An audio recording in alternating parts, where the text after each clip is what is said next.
This is a molten cow, that's Mob D, this is a travesty, and these are Minecraft mobs you've never heard of. You happen to remember the vulture, right? The mob from the biome vote that lost to both the mountains and the swamp in the first round. Well, it's in Minecraft Dungeons as a literal shadow of itself, with it only functioning as a set piece that has no on-screen appearance besides the shadow it casts in the Pumpkin Patchers level. On topic of dungeons, the redstone golem. It exists, and according to Mojang, it shouldn't. You see, on their list of rejected ideas, the idea of an Illager golem is included, right above ghost miners and just below sharks. Personally, I don't understand all the hangups since the idea of fighting a redstone golem in an Illager mine sounds like a pretty fun idea. Speaking of things that shouldn't exist, ducks.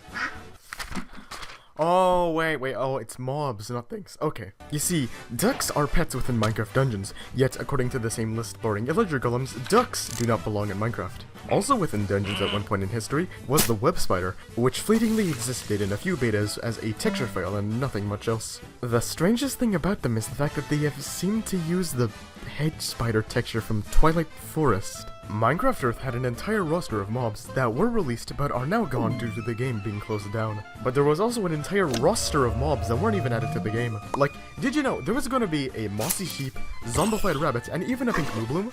Though for the last one, it may have gone replaced by the pink moolip. There's also the magma cow, which was such a good design and concept. Alas, it is lost now. Judging by the fact that the big orange sheep was neutral, I have a very strong feeling that this would be neutral as well. So it'll be a cold day in the Outback Steakhouse if you manage to bring the meat of this thing back home. There was also going to be the hyper rabbit as well, which, judging by its design, would have probably been very fast and jittery. But let us not forget the greatest loss of them all. The teacup pig, which was so small it could take mud baths in flower pots. There were also references about a pajama llama and ender dolphin being in the game, although it seems neither of them were ever actually added. The subscriptor Illager does not exist, but what does is the subscribe button, so hit it. Going back to classic Minecraft, there's an entire era of lost mobs from the early days of the game, like the legendary promised yet never added red dragon, which were to function as a less dangerous ender dragon in the overworld. I don't know how you can make a dragon less dangerous though!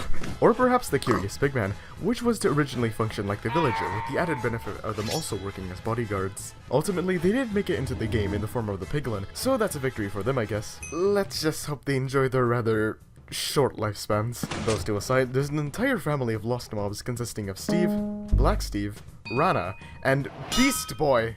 The reason why these mobs look so out of place is because they were not designed by Notch, but rather by Doc, the first person to be hired by Mojang, who employed his rather cute but somewhat contrasting art style into the game. There's also the various joke mobs made for April Fools, like the Smiling Creeper, Love Golem, and Pink Wither, all from the Love and Hugs update. Actually, also the Nerd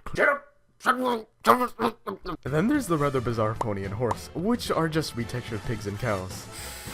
Yeah, but you see, not every joke mob was a laughing matter, pun very much intended. For you see, there was the dreadful diamond chicken.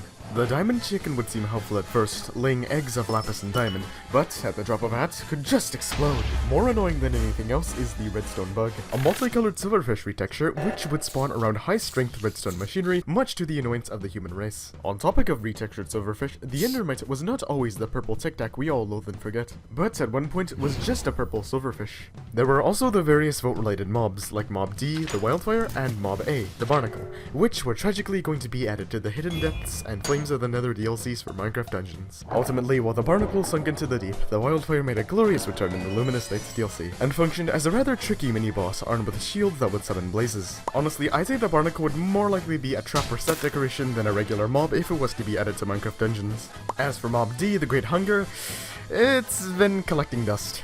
Now, in a strange reversal of fates, the Isolager originated from dungeons, attacking the player with falling ice, and through a vote was to come to Minecraft until a certain green player tilted the vote in his favor, and his name was... A few other Illagers are in limbo as well, like the Mage and Obsidian Monstrosity, which are either inert or non-existent in the base game. Yet, when you play the arcade version of Minecraft Dungeons, they actually function as enemies, with the Obsidian Monstrosity in fact being the final boss, and a pretty hectic one at that. Of course, when it comes to Illagers in limbo, nothing can beat the Illusioner, who not only has an attack pattern, which entails them blinding the player before going invisible and summoning clones, but also proper sounds and a loot table. Also in limbo is the Giant of Endev, which is basically just an oversized no AI zombie. Yet for one glorious snapshot, 18W50A, the Giants was given AI before it was cruelly ripped away.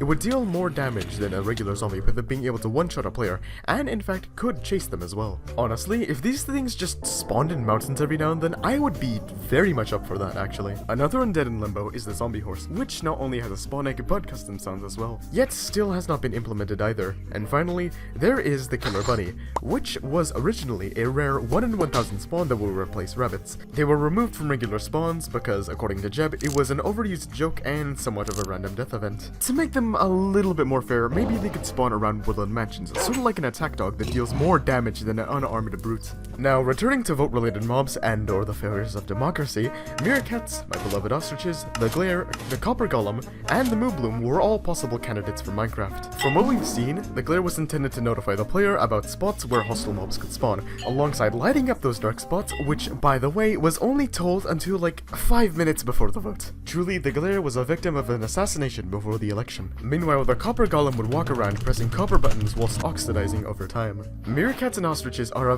bit fuzzy on details, however it seems ostriches may have been able to bury their heads in the sand. Now, while this vote was going on in 2018, there was also a side plot, because you see, in China, there's a unique version of Minecraft, yeah? And apparently, they had their own alternative 2018 vote, with such charismatic mobs like the Chinese alligator, golden monkey, white-lipped deer, Baiji dolphin, and panda.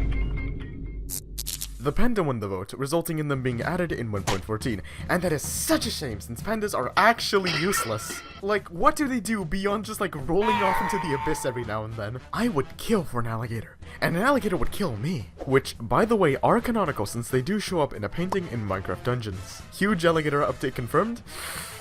Probably not. Now, the update that did come was the update Aquatic, which came with this nice little promo art. But, if you take a closer look, you'll notice that the fish in the background look nothing like the current fish we have in game. In addition, 2 other WIP tropical fish are seen in the Minecon Earth preview of the update Aquatic, alongside the god-awful pre-Japa coral. Alright, now, beyond this point is the deep end. The mobs you'll see here are bizarre and or generally horrific, like the hamster, which was mentioned by Notch, although probably as a joke. Or perhaps this god-awful fusion of a villager and Steve, which existed in a texture file before being reassembled into this Frankenstein thing, using 3D modeling software. On topic of Steve abominations, the human mob, a strange wandering entity that did sorta nothing in Classic beyond being spawnable. Strangely enough in dev, however, they seem to have done a 180 with them turning hostile towards the player. Now, if you were there for the first mob votes, you'll probably remember this silhouette mob. Its very existence spawning debates over what it could be, before just being sort of brushed away into the collective unconscious of Minecraft. If I recall correctly, I believe it was used as a stand-in for the 4 mobs of the vote.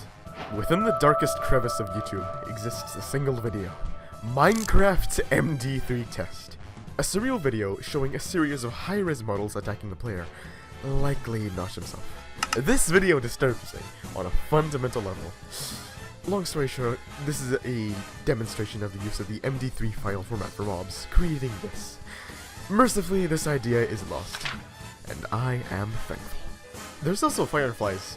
They're gone now.